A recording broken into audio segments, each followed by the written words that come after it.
গাইবান্ধা ও কুড়িগ্রামবাসীর দীর্ঘদিনের স্বপ্ন তিস্তা সেতু এখন বাস্তবে রূপ নিচ্ছে। গাইবান্ধার হরিপুর থেকে কুড়িগ্রামের চিলমারি পর্যন্ত সেতুটির অবকাঠামোর কাজ শেষ পর্যায়ে, এখন উদ্বোধনের অপেক্ষা। এতে করে পাল্টে যাবে উত্তরের মানুষের জীবনমান। গোলাম মুস্তফার প্রতিবেদন, জানাচ্ছেন সিফাত রহমান জেসি। গাইবান্ধায় দৃশ্যমান হয়েছে ১,৪৯০ মিটার তিস্তা সেতু।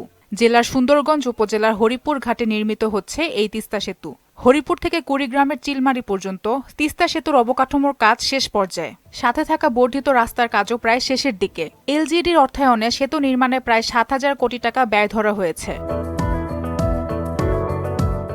সেতু চালু হলে উত্তরাঞ্চলের সাথে রাজধানীর দূরত্ব কমবে প্রায় ১৩৫ কিলোমিটার। ফলে যোগাযোগ ও পণ্য পরিবহন সুবিধা সহ জীবনমান উন্নতির আশা করছেন উত্তরাঞ্চলবাসী। এই তিস্তা ব্রিজ হওয়াতে বিশেষ করে যে আমাদের লালমনিরহাট, তার কুড়িগ্রাম, তারপরে নীলফামারী, বেশ কিছু জেলার লোকজনেরা এখন এই পাশে অতি সহজেই 10 মিনিটেই এই ব্রিজটা পার হতে পারবে। বহু প্রত্যাশিত একটি সেতু। এই জায়গায় এটা হওয়ার পরে আমাদের মনে করেন যে উত্তরাঞ্চলের যে একটা যানজটের যে অবস্থা ছিল, এটা থেকে আমরা মুক্তি পাবো।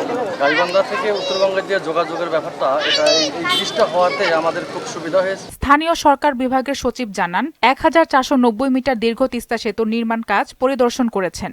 শীঘ্রই সেতুটি চলাচলের জন্য উন্মুক্ত করা হবে। তিস্তা নদীর উপরে ১৪৯০ মিটার দীর্ঘ, যেটা আমাদের স্থানীয় সরকার বিভাগের সর্বোচ্চ লম্বা ব্রিজ। এত বড় ব্রিজ আমাদের এলজিইডি থেকে আর আগে করা হয়নি। এই ঐতিহ্যবাহী ব্রিজটি আমরা আজকে পরিদর্শন করতে এসেছি এবং আমরা আশা করছি যে এই ব্রিজটি এই মাসের ভিতরেই ওপেনিং করার জন্য আমরা চেষ্টা করব। যোগাযোগ ব্যবস্থার উন্নতি সহ নদী ভাঙনের হারও কমে যাবে, এমনটাই প্রত্যাশা গাইবান্ধা ও কুড়িগ্রামবাসীর। সিফাত রহমান জেসি, মোহনা সংবাদ।